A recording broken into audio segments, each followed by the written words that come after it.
Saudara-saudara yang saya kasih dalam Tuhan Yesus, pagi ini tema yang ingin kita bahas adalah tentang ini. Apakah baptisan, baptisan air ini diperlukan sebagai syarat untuk mendapatkan keselamatan? Atau dengan kata lain, benarkah baptisan air menyelamatkan? Mari kita membaca bagian firman Tuhan ini. Mari kita lihat di dalam Kisah Para Rasul pasal yang ke-8 ya. Mari kita lihat. Kisah Para Rasul 8. Saya hanya baca sebagian aja, yaitu di ayat 35. Mari kita lihat. Kisah Para Rasul 8:35. Kisah Para Rasul pasal 8 ayat 35. Maka mulailah Filipus berbicara dan bertolak dari nas itu, ia memberitakan Injil Yesus kepadanya. Mereka melanjutkan perjalanan mereka dan tiba di suatu tempat yang banyak air. Lalu kata sida-sida itu, "Lihat, di situ ada air. Apakah halangannya jika aku dibaptis?" Nah, ayat ini yang penting, 37. Saud Filipus, "Jika Tuhan percaya dengan segenap hati, boleh."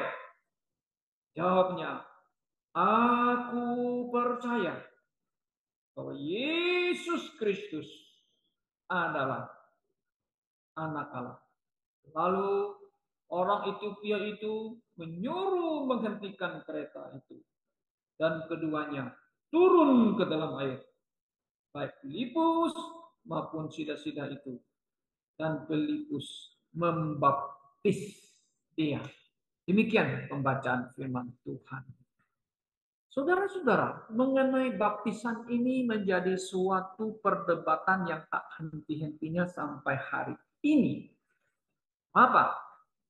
Karena sebagian orang Kristen ada yang mengatakan bahwa orang Kristen katanya, yang katanya percaya dan yang dibaptis diselamatkan. Oke? Maksudnya begini. Jadi orang Kristen harus dibaptis. Kalau Anda tidak dibaptis, maka Anda belum belum belum diselamatkan. Karena itu Anda, saudara, harus dibaptis baru diselamatkan.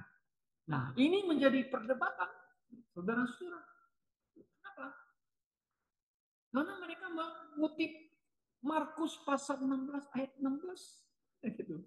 Nah, kita lihat di Markus pasal 16 ayat 16 ya. Ya, mereka mengutip ayat ini sampai hari ini begitu. Nah, konteksnya kita lihat dulu. Saya harus lihat konteksnya. Nah, mari kita lihat di dalam ayat yang ke-15. Lalu ia berkata kepada mereka, "Pergi ke seluruh dunia." Yesus berkata kepada murid-murid yang dipilihnya itu ya, yuk pergi ke seluruh dunia. Beritakanlah Injil kepada semua makhluk. Nah, kata semua makhluk ini, ada orang, termasuk kita harus menginjil binatang katanya. Makhluk itu begini, manusia, Adam, ketika Tuhan menciptakan dia dari debu, langsung Allah menghembuskan nafas kepada Adam, dia menjadi hidup.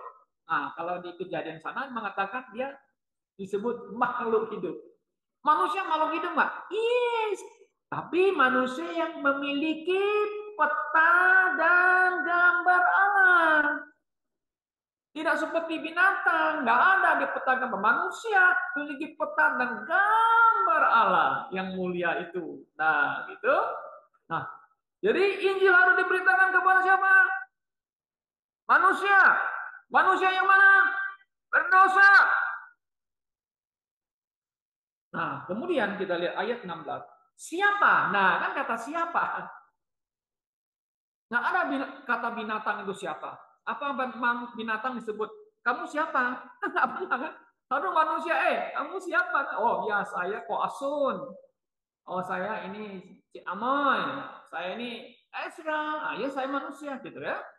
Oke. Siapa yang percaya? Nah, kata percaya dan dibaptis akan diselamatkan. Nah, jangan hanya sampai di situ ayatnya. Kan ada lagi tambah. Tetapi siapa yang tidak percaya, nah, kata siapa yang tidak percaya akan dihukum. Oh, jadi mereka ada, iya, kamu harus percaya baptisan juga. Kalau enggak kamu dihukum. Oh, enggak. Yang percaya kepada Yesus Kristus. Nah, orang yang percaya kepada Yesus, maka Yesus Kristus memang Yesus memerintahkan dia harus dibaptis. Ya, itu perintah Tuhan Yesus. Seperti yang telah kita baca tadi kan. Orang Ethiopia. Orang Ethiopia itu saudara adalah orang Afrika. Orang Afrika berwarna kulit apa? Hitam ya. Ini Sida-Sida itu hitam. Tapi dia pergi ke Yerusalem mau beribadah kepada Yehovah, Allahnya orang Yahudi. Loh, kok dia percaya kepada Allah? Oh, iya, dari Ethiopia naik kereta tuh gitu jauh. Mungkin bisa 1.000 kilo ya dari sana sampai ke Yerusalem. Dia beribadah. Dia menyembah Tuhan yang hidup dan benar. Dibayangkan dari negara jauh sekali. Hanya satu kali saja dia pergi di dusun ke bait suci menyembah Yehova Tuhan yang hidup yang benar. Nah, Yesus bilang, Filipus, pergi ke jalan sana. Ada orang Sida-Sida itu, orang Ethiopia, lagi membaca kitab apa? Kitab Yesaya pasal 53. Nah, kan itu. Dia nggak ngerti siapa itu dia. Nah, Filipus mendekati keretanya. Bapak ngerti nggak apa yang Bapak baca? Bagaimana aku bisa ngerti kalau tidak ada orang yang membimbing saya? Silakan masuk ke kereta. Nah, Filipus naik ke keretanya dan dijelaskan Bapak yang dimaksudkan oleh Nabi Yesaya yang menubuatkan tentang dia adalah Allah, domba Allah. Dia adalah Yesus Kristus yang barusan tidak lama dia mati di Yerusalem. Hah? Yang orang-orang cerita, semua orang justru cerita ada yang mati di Golgota, yang mengatakan dia adalah anak Allah, padahal dia bukan. Yes, dia domba Allah, dia adalah anak Allah. Yang benar, ya. Nah, kemudian sida itu tercengang. Anak domba Allah mati, dia Yesus, iya benar, dosa manusia. Setelah dia mendengar penjelasan itu, sida-sida orang Ethiopia itu dengan hatinya, dengan tulus percaya dalam hatinya. Oh Yesus, aku percaya kepada. Kemudian dia lihat ke depan, itu ada air. Kalau terjemahan banget, banyak air, banyak air. Jadi ada stream, sungai kecil, ada air, banyak air gitu. Apa halangi saya untuk dibaptis? Oh nggak ada. Nah ini kalimat yang di terjemahan lain nggak ada, tapi di King James ada. Kan? Coba saudara perhatikan lagi di Kisah Para Rasul yang pasal 8 itu ya. Kan? Sangat penting ini ayat ini tidak boleh dihilangkan saudara-saudara ya. Penting sekali. Saudara lihat di Kisah Para Rasul pasal yang ke-8 itu. Nah, kemudian apa yang terjadi? Saudara perhatikan ya. Kemudian sida-sida itu saudara-saudara, coba saudara lihat di ayat yang ke 37. Nah, 37. Sahut Filipu, Jika Tuhan percaya dengan segenap hati, nah kan dengan segenap hati loh. Ya dengan tulus benar-benar percaya dengan segenap hati. Boleh dibaptis. Jawabnya, aku percaya. Aku percaya bahwa Yesus Kristus adalah anak Allah. Wah, kemudian dia dibaptis. Nah, sudah, ya betul. Orang yang percaya memang harus dibaptis. Nah, sekarang pertanyaannya, apakah apakah baptisan itu adalah syarat untuk keselamatan sehingga kita bisa masuk surga? Nah, kalau kita lihat contoh, ada seorang atau dua penjahat yang disalibkan bersama Yesus. Kan? Yesus kan di tengah-tengah. Kiri kanan kan ada dua orang.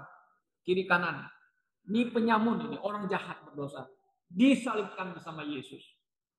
Oh, yang satu bilang, kalau kamu anak Allah, kalau kamu raja orang ini, ayo selamatkan dirimu dan selamatkan juga saya dong.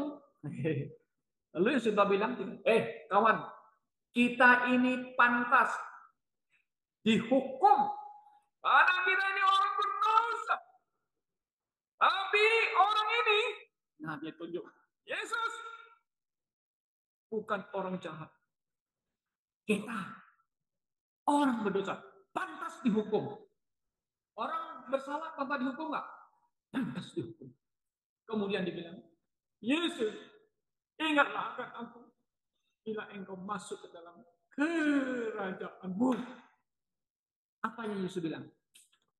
Hari ini juga engkau akan bersama-sama dengan aku di Firdaus. Di pangkuan Bapak Abah di Firdaus. Firdaus. Artinya dia masuk ke sana. Surga itu.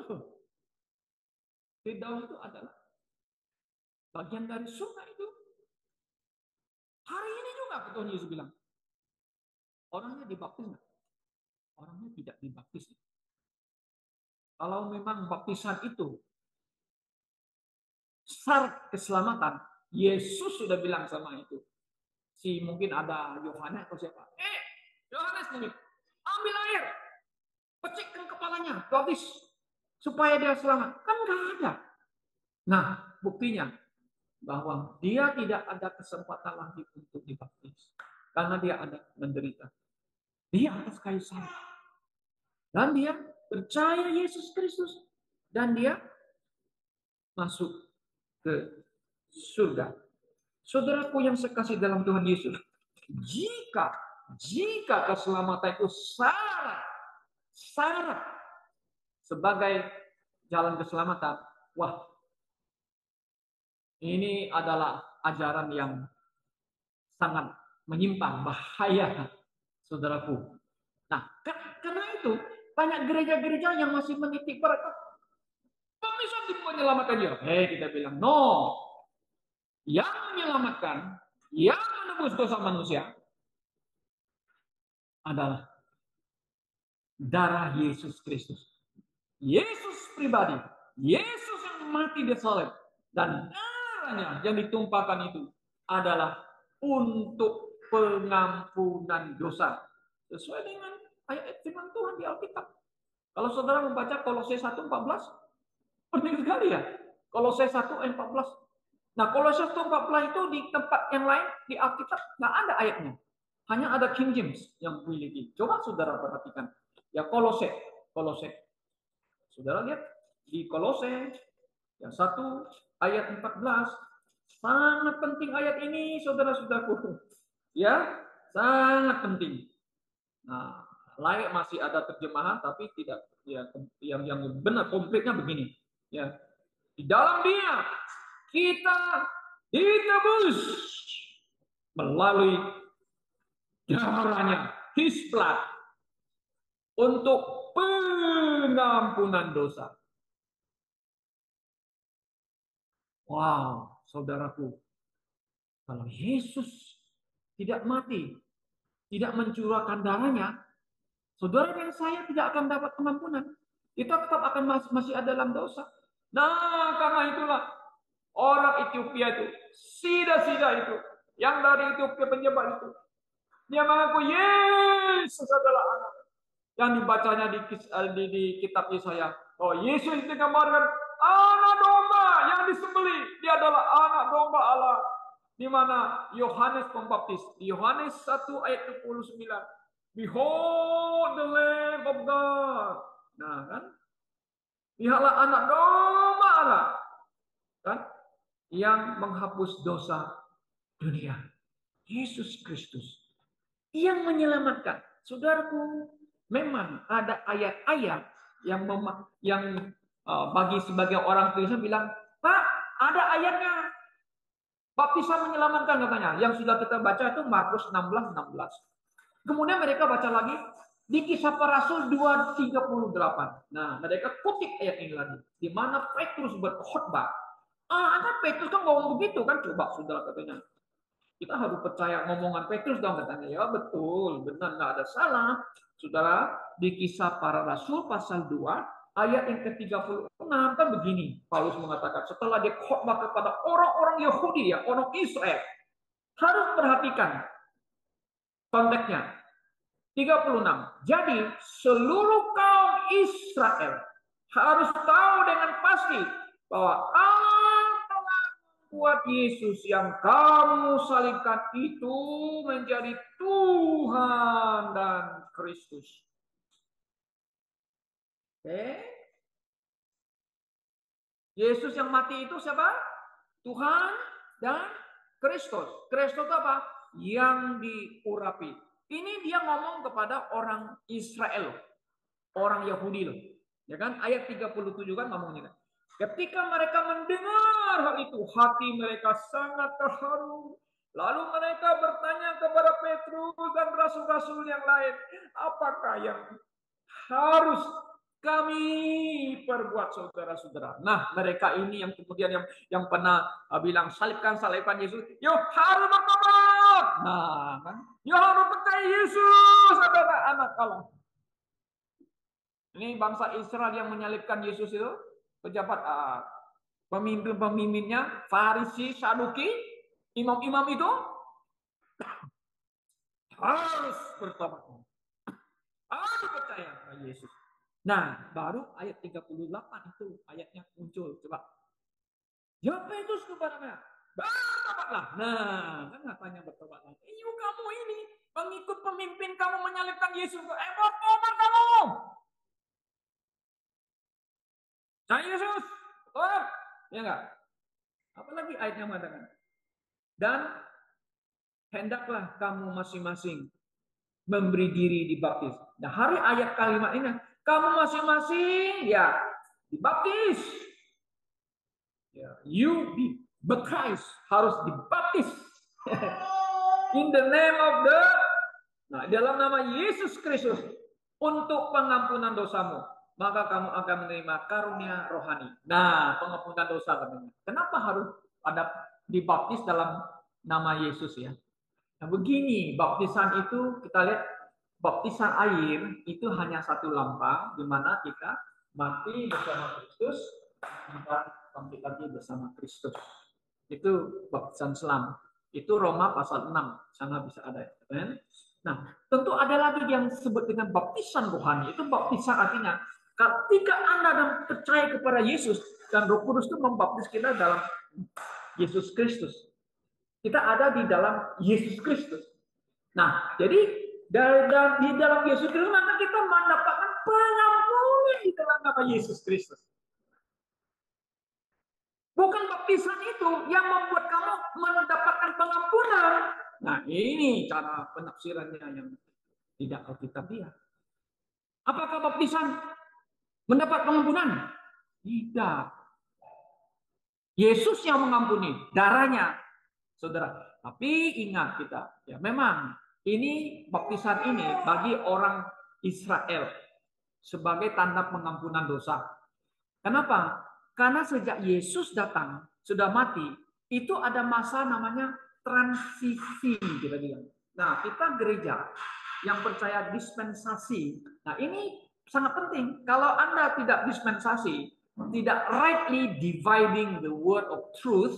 Nah, rightly dividing the word of truth artinya memilah firman kebenaran ini dengan benar, maka kita akan jatuh ke dalam satu pemahaman, oh, baptisan itu bagian dari keselamatan. Tapi kita mengatakan, no, yang menyelamatkan bukan baptisan, tapi Yesus Kristus. Darahnya sehingga kita mendapat pengampunan. Yang baptisan Yohanes beda dengan kita. Baptisan itu, baptisan adalah tanda pengampunan. Yes, itu baptisan Yohanes sebelum Yesus mati. Sebelum Yesus disalibkan, mencurahkan darahnya sebagai pengampunan dosa dunia. Saudara-saudara. Jadi ada transisi. Nah, banyak orang Kristen tidak mengerti apa itu transisi, perubahan.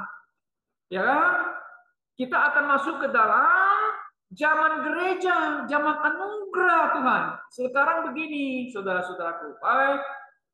Paulus mengatakan di Efesus 2:8 kan, karena kasih karunia kamu diselamatkan melalui iman. Itu pemberian Allah. Itu bukan usaha. Jelas. Diselamatkan karena kasih karunia. Apa itu kasih karunia? Ya, Yesus Kristus itu kasih karunia, the gift of God. Melalui Yesus. Nah, Anda percaya. Tentu orang yang percaya yang perlu harus dibaptis dengan cara Alkitabiah. Tidak mendengar Islam. Nah, gereja kita praktek Islam. Saudara. Itu yang kita lakukan. Karena ini adalah perintah Tuhan Yesus. Jelas kepada murid-muridnya sendiri. Oke. Nah, jadi baptisan memang kita harus membaptis orang yang percaya atas nama Bapa, nama Yesus, kemudian nama Roh Kudus. 3. Ada 3 pribadi. Ada lagi yang aneh-aneh. Oh Pak, di Kisah Paru anak, kamu harus dibaptis dengan nama Yesus. Hanya nama Yesus saja. Nah, nama Yesus yang dimaksud di baptisan nama Yesus artinya harus dibedakan dengan baptisannya Yohanes Pembaptis, gitu loh. Nah, baptisan Yesus itu artinya atas nama Bapa, Putra, dan Roh Kudus. Nah, tapi aneh sekarang banyak gereja, oke, dalam nama Yesus aku baptis kamu. Oh, tidak. Kita praktek seperti apa yang dipraktekkan, yang diajarkan oleh Yesus. Harus membaptis atas nama Bapa, Putra, dan Roh Kudus. Nah, jelas. Saudara-saudaraku yang sekasih dalam Tuhan Yesus. Nah, jadi saudara-saudara, bahwa keselamatan kita, pengampunan kita, itu bukan karena kita dibaptis seperti ajaran-ajaran gereja-gereja yang lain yang menganut katanya baptisan adalah bagian dari keselamatan. Ya, RC juga dengan gereja tradisi gereja kuno, mereka bilang kalau orang yang sudah dibaptis sudah selamat. Anak kecil yang dibaptis juga selamat. Kita bilang tidak. Anak kecil kenapa dibaptis ya? Dulu kita pikir kenapa anak kecil baby dibaptis ya? Cucu saya nggak dibaptis. Cucu saya hanya penyerahan anak kepada Tuhan. Nanti kalau dia sudah bisa ngomong, kemudian dia sudah mengerti, akil balik, lalu dia diajar Injil kebenaran, dibilang tanya, kamu tahu siapa Yesus? Oh ya, sekarang tahu. Yesus adalah Tuhan, juru selamat dunia, yang mati menebus dosa saya. Saya mau percaya kepada Yesus karena saya orang berdosa. Dia mengaku. Dia mengaku. Betul. Kamu mau percaya Yesusnya? Yesus juru selamat. Saya orang berdosa. Saya mau dibaptis. Ya, kita baptisin dia. Itu adalah perintah daripada Tuhan Yesus Kristus. Nah, saudaraku, jadi kita sebagai Bible believers, artinya gereja Alkitabiah, orang Kristen Alkitabiah, ya kita tidak percaya baptisan air itu menyelamatkan, ya kan? Itu bukan menyelamatkan. Yang menghapus dosa, yang menyelamatkan kita adalah Yesus pribadi dengan darahnya yang tertumpah di atas kayu salib. Nah, ayat-ayat yang mendukung kita bahwa baptisan itu bukan jalan keselamatan. adalah di 1 Petrus 3, 21, 22. Ya, di sana mengatakan ya bahwa keselamatan itu ya bukan melalui baptisan. Coba kita kembali ke 1 Petrus. Mari kita lihat supaya saudara bisa lebih memahami maksudnya ya. 1 Petrus pasal 3 ayat 21-22. Saya baca ya. Juga kamu sekarang diselamatkan oleh kiasannya. Nah, kata kiasannya itu aja ya, yaitu baptisan. Ini bukan baptisan yang air kiasannya. Maksudnya bukan untuk membersihkan kenajisan. Nah, maksudnya baptisan itu tidak membersihkan kenajisan kita ya. Ya, jasmani, melainkan untuk memohon hati nurani yang baik kepada Allah oleh kebangkitan Yesus Kristus. Nah, jadi banyak orang salah paham juga ayat ini. Oh ya, benar kan ini? Kan diselamatkan kan, kiasan kan itu baptisan. Nah, itu anti hype aja ya. Hanya bayangan aja ya, kiasan saja. Oke, yang bukan membersihkan kenajisan kita, jasmani. Banyak orang punya agama lain menyucikan diri pergi ke sungai Ganggang. Nah, agama apa? Pergi ke sungai menyuci diri di sungai Ganggang untuk apa? Pengampunan dosa. Ada juga yang Kristen katanya, saya mau ambil air suci di gereja untuk pengampunan dosa. Aduh, nggak ada itu. Nggak ada. Nggak ada ajaran yang begitu, saudara. Oke, nah baik, ayat 23. Yang duduk di sebelah kanan Allah, setelah ia naik ke surga, sudah segala malaikat kuasa dan kuasanya ditaklukkan. Nah, saudara perhatikan, ada satu kalimat kata yang hilang, yang tidak ditekankan. Di ayat 21 itu, ya, oleh kebangkitan Yesus Kristus. Nah, itu penting bagi kita, ya kan? Kalau Yesus tidak bangkit, ya percuma kita percaya Yesus, percuma kita dibaptis, nggak ada guna. Maka itu kita lihat Yesus dibangkitkan karena pembenaran kita, untuk pembenaran kita, karena kita percaya dengan Yesus dengan iman, bukan melakukan hukum Taurat. Nah, kemudian lagi kemudian kita lihat lagi, ya kita membantah itu baptisan menyucikan ya. Kemudian kita lihat lagi di 1 Korintus 1:17. 1 Korintus pasal 1 ayat 17. 1 Korintus 1 ayat 17 berbunyi demikian. Mari kita lihat. Sebab Kristus mengutus aku bukan untuk membaptis, tapi untuk memberitakan Injil. Dan itu pun bukan dengan hikmat perkataan, supaya salib Kristus jangan menjadi sia-sia. Kalau betul baptisan itu menyelamatkan, pemberitaan Injil sia-sia. Kematian Yesus nggak ada gunanya. Kan begitu alasannya. Nah, kalau bilang aku diutus bukan untuk membaptis, tapi memberitakan Injil. Nah, orang yang mendengar Injil, menerima Yesus, kemudian dia, Paulus atau hamba Paulus, hamba yang mulia, kan panggil. Aku mau dibaptis. Nah, kenapa? Karena mereka percaya Yesus, kan begitu. Nah, kemudian lagi kita ada ayat yang berikut lagi. Oke, mari kita lihat lagi di 2 Korintus 7:1. Nah, ini banyak ayat-ayat yang bisa ya menjadi landasan kita ya membantah bahwa baptisan itu tidak menyelamatkan, tidak menyucikan kita, kan gitu ya. Oke, 2 Korintus pasal 7 ayat 1. Mari kita lihat ayatnya lagi.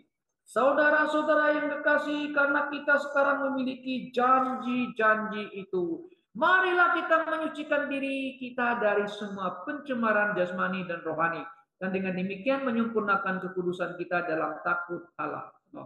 Kalau bahasa Inggrisnya bisa lebih jelas ya, saudara bisa baca di sana ya. Oke. Nah, ini di sini mengatakan menyucikan diri. Nah, apa itu menyucikan diri? Sanctification ya. Coba kita lihat itu ya teksnya. Oke. Ada ayatnya ya situ ya. Perfection ya apa? Coba saya kembali ke sini ke King James Version kita lihat di 2 Korintus pasal 7 tadi supaya kita lebih memahami ayat ini gitu ya. Di sini bukan pakai sanctification. Beloved, let us cleanse ourselves from the all filthiness of the flesh and spirit, perfecting holiness in the fear of God. Dengan cara apa? Takut ke Tuhan. Jangan kita buat dosa. Gentar, takut kepada Tuhan. Dengan cara kita membersihkan diri, kan begitu? Jangan berdosa, jangan berzina, jangan bersaksi dosa. Saya tolak, saya nggak mau. Supaya jiwa saya, jasmani saya bersih daripada hal-hal yang nggak benar. Nah, itu maksudnya. Kemudian lagi ada yang kita lihat lagi. Lihat Titus 3 ayat 5. Ya, kita lihat lagi Titus. Titus itu ada di belakang kalau sudah lihat ya. Jadi, kita lihat Titus pasal 3. Setelah Timotius, baru Titus pasal 3 ayat 5 dan 7. Nah, demikian firman Tuhan. Pada waktu itu dia telah menyelamatkan kita.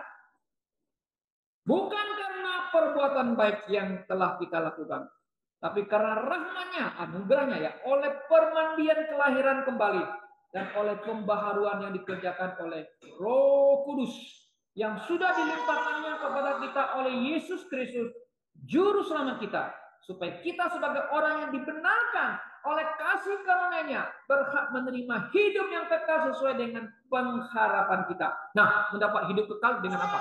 Apa Anda dibaptis? Oh, bukan. Nah, di sini kan dikatakan ya, bukan dengan perbuatan kita, kan? Tapi kasihnya, rahmatnya, kita dipermandikan ini artinya ya dipaharui, ya, born again. Makanya Yesus berkata pada Nikodemus, kamu harus dilahirkan kembali. Nah, ini gimana kita bisa lihat kembali? Ya pada waktu kita mengaku orang berdosa, percaya kepada Yesus Kristus, maka itu Roh Kudus yang akan bekerja jika kita menjadi orang yang dibenarkan. Ya, kamu tadi orang salah karena Tuhan mengatakan, kamu jadi orang benar karena kamu percaya Yesus. Maka itu ada terjadi namanya born again. Ya, istilahnya di sini adalah ayat yang sini mengatakan permandian, istilahnya di sini ya, permandian. Gimana supaya mandi-mandi kita jadi kudus? Bukan gitu. Bukan maksudnya begitu. Jadi pekerjaan Roh Kudus, di mana kita dibaptis ke dalam Kristus, terjadilah pembaharuan kita. Yang tadi tidak percaya Yesus, sekarang percaya Yesus. Tadi yang menyembah berhala, sekarang tidak lagi menyembah berhala, tapi ikut Tuhan. Nah, ikut ajaran Tuhan, ikut kebenaran Tuhan. Terjadi pembaharuan itu karena dan hidup kita akan diperbaharui hari ke hari semakin benar kudus di hadapan Tuhan. Itu namanya sanktifikasi, sanktifikasi dalam kehidupan kita, saudara-saudara ya. Nah, saudaraku yang saya kasih dalam Tuhan Yesus Kristus. Jadi jelas sekali bahwa keselamatan yang kita dapatkan itu karena kita percaya kepada Tuhan Yesus Kristus. Dan orang yang percaya kepada Tuhan masih ada kesempatan, ya memang dia harus dibaptis. Itu adalah perintah Tuhan Yesus. Perintah. Baptisan tidak menyelamatkan. Itu harus kita ingatkan. Ya, baptisan tidak. Kalau begitu Pak, ya udahlah aku percaya aku tidak perlu baptis. Nah, enggak begitu. Kalau misalnya boleh begitu, itu sida-sida itu udah. Filipus, kamu hamba Allah, mau percaya Injil? Aku sekarang telah percaya. Saya mau pulang ke negara saya, ke Ethiopia. Tapi kok dia tahu kok harus dibaptis ya? Nah, dia tahu. Karena tahu. Penjelasan daripada yang Filipus itu. Ya, harus katanya. Ya, memang perintah Tuhan. Maka itu, banyak air. Nah, kata banyak air itu. Itu stream, ada banyak air gitu. Jadi bisa untuk masuk ke air, kita diselam. Apa halangi saya? Kalau saya dibaptis. Ini bilang, tidak ada. Asalkan kamu percaya. Yes, saya percaya. Yesus anak Allah. Enggak gampang bagi orang Yahudi percaya Yesus anak Allah. Mereka justru menyalibkan Yesus ya. Dia bilang Yesus itu penghujat. Masa mengaku diri anak Allah. Nah, saudaraku. Maka itu 1 Yohanes pasal 5 kan mengatakannya. Barang siapa yang tidak memiliki anak, memiliki Yesus itu, tidak akan memperoleh hidup yang kekal. Tapi orang yang memiliki anak, orang yang percaya kepada Yesus anak Allah, memperoleh hidup yang kekal. Anda boleh percaya ada Allah. Jika Anda tidak percaya kepada Yesus anak Allah, nah Anda tidak akan selamat. Jadi Allah kita beda dengan Allah yang lain. Allah kita memiliki namanya anak Allah, yaitu Yesus Kristus, Tuhan yang datang menebus dosa manusia dengan mati dan mencurahkan darahnya. Sehingga saudara dan saya yang percaya mendapat hidup kekal dan pengampunan dosa. Puji Tuhan. Berarti saudara dan saya memiliki kepastian keselamatan yang terjamin. Bila kita percaya kepada Yesus, bahwa keselamatan kita pasti terjamin, tidak akan hilang. Kiranya Tuhan memberkati kita. Kiranya Tuhan memberkati firman-Nya yang telah disampaikan, supaya kita memiliki pemahaman, pengertian akan doktrin kebenaran, bahwa yang menyelamatkan adalah Yesus Kristus dan darahnya yang menjadi dasar pengampunan dosa kita. Baptisan air tidak menyelamatkan kita. Tuhan memberkati kita semuanya. Mari kita berdoa.